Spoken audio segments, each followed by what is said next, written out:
say our show also is quite uplifting. I feel like those two shows, although they have an uplifting nature at times, our show is mostly about hope and giving humanity hope that, in 100 years in the future, maybe some of us will be good. Okay.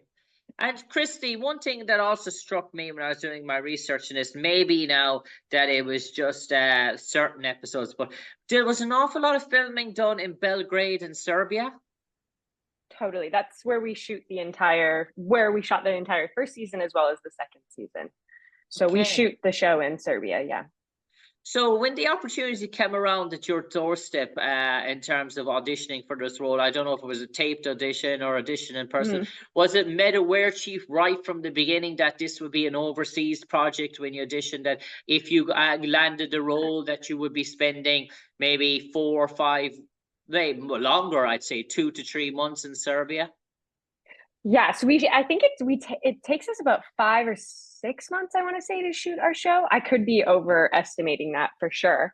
I had no idea it was in Serbia. I just had kind of got the audition and sent the tape, never thought I would ever hear back from them, got a call back, got to meet Dean Devlin and Jonathan Glasner, our two show creators. And then I was like skiing on a beautiful mountain in British Columbia, and they were like, my agent was like, get off the mountain, you have 12 hours to pack your bags, you're going to Serbia. I was like, where is that? I had no idea. That's how naive I think North America can sometimes be. I was like, Serbia, I've never heard of that place, and where is it? So yeah, it wasn't something that was initially, I think, on the email that I got for the audition, but it's definitely a beautiful country, and I filmed there now in the summer as well as the winter. I much prefer the summer, but it's definitely a great place to shoot a show. And tell me, what was that like in terms of family and loved ones? I know we have all forms of social technologies now, Zoom calls, WhatsApp, Skype's video calls, but still on all, in terms of being, let's face it, you're in a country that is very sort of very little speaking English in terms of role. In the downtime, how did you sort of yourself and the cast, did you become like a real tight-knit family? Because I imagine as well, when you're in a country like Serbia, in terms of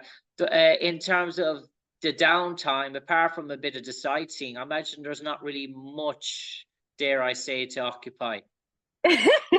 Yeah, I mean, I think what's so beautiful about our show is that what you see in the first season, that camaraderie, the becoming a family, this band of misfits like working together to solve problems, like that very much was happening like outside of work. I think because we were all living in this hotel in the middle of, Eastern Europe, and we didn't really have loved ones coming to visit us because of COVID and stuff like that. So, we are on the very, very tail end of COVID. And I just remember all of us just, yeah, really becoming like very close with one another. We're all still like incredibly close. I talk to, numerous cast members once a day. And yeah, it was like kind of like going to summer camp, like a sci-fi summer camp where we all just were like, well, even if we don't like you, I'm stuck with you kind of thing. Although we all love each other. There's no person that we're like, I don't like you. But it definitely was one of those situations where I think it makes for a better show because we only had each other. And yeah, I felt like the hotel we were staying at kind of became like a meta version of the spaceship running around. I remember there was a fire alarm that went off at like 1 a.m. and all of us were outside, and like some people had blankets, and like I had like my passport and my phone, and like it was so funny because each cast member kind of had what their character would grab. Like I remember Reese had he had like a warming heat silver blanket, and I was like, where did you get that?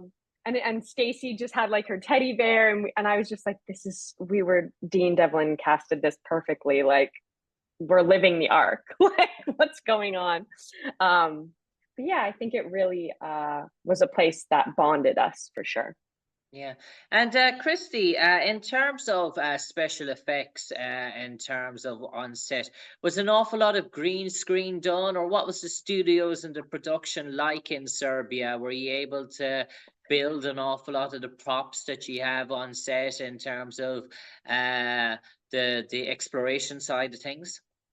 Yeah, for season one, I definitely think, it was a little not as high level as we've taken it second season. Second season, we were dealing with like LED screens that they use for The Mandalorian. We're using advanced technology I don't even understand in terms of green screen. I wish I had Dean on speed dial so he could tell you all about it, because it was just insane to like witness. Just seeing us kind of projected in these spaces that didn't exist was really insane. So they've definitely upped the ante for season two in terms of special effects, which I'm really excited about.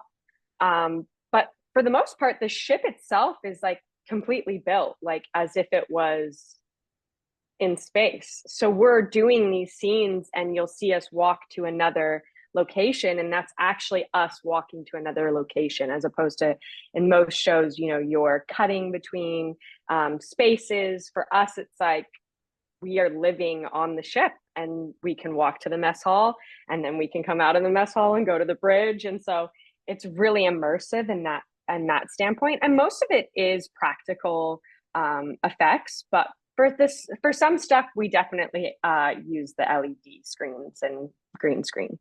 Yeah. And Christy, how much more do you think you can sort of develop the plots and the sort of the storylines in terms of scope for further growth for further seasons? Because sometimes with shows, they try and bridge, and there's a concept of overkill happens. They sort of overkill the product, and then the TV producers, companies, directors think that's run its limit. And even though the ratings are good, all of a sudden, holy smack, the chop comes and everyone is Yeah. gobsmacked in terms of that. So do you think that you've left a good lot in terms of plot engagement that's still to be told, that is not without overkilling the product? Completely. I feel like season two is like a really good example of why Jonathan Glasner and our writing team are so amazing.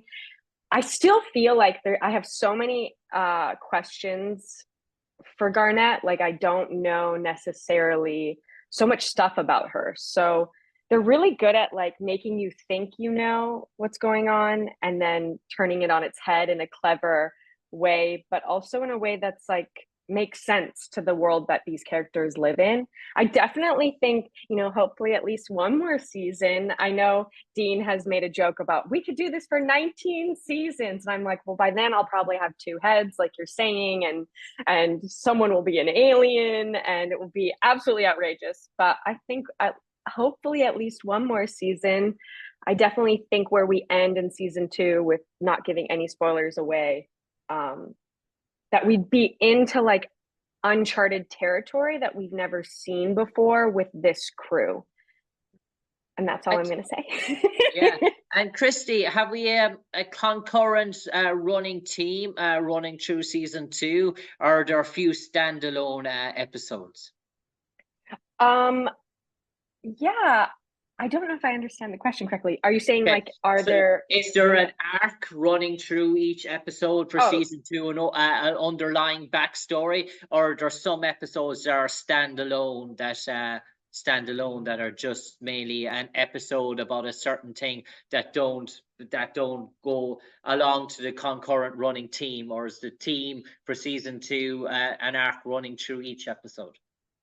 there's definitely, I think, a mission that runs through the whole season. Both seasons kind of run in together. And season one had, months between it, certain episodes, whereas this one's really kind of back to back to back. Like, I think the whole season only really takes place over a week or something like that. It's hard to know when you're in space because there's no sun what day we're on, which is why I'm always like, what costume am I in? Okay, yeah, now I know what day we're in. But yeah, there's definitely like an overall mission that they're trying to accomplish. And they may or may not accomplish it, but that's the running, I would say, arc of the whole season, as well as really seeing Garnet, who I play Captain Garnet, in a more confident position. But we also get to experience a lot of these characters because we know them already in different situations, not necessarily chaos, every episode being chaos, but more character development. So there's a lot of grief and potential love interests and a lot of, I think, more character stuff that the first season at times was kind of missing. Okay, fascinating. Christie Burke, I know you're keen to come to Ireland in the near future, and we'd love to have you here. But we're going to finish now for the final 30 seconds. I'm going to turn it over to you. You might enlighten all our audience, all our listeners, why they should tune in and catch up on, if they catch up on episode 1 and episode 2 and binge watch and get prepared for episode 3 of season 2 of The Ark. And what's the store for them? Oh my gosh, I just literally started sweating profusely when you said I'm going to pass it over to you because you're so amazing. I'm like, I don't know. I think expect an action-packed roller coaster. Get your popcorn, buckle up, and just know that you're in for a crazy, incredible ride. And make sure you have some tissue boxes because there's a lot of tears in this one, I think.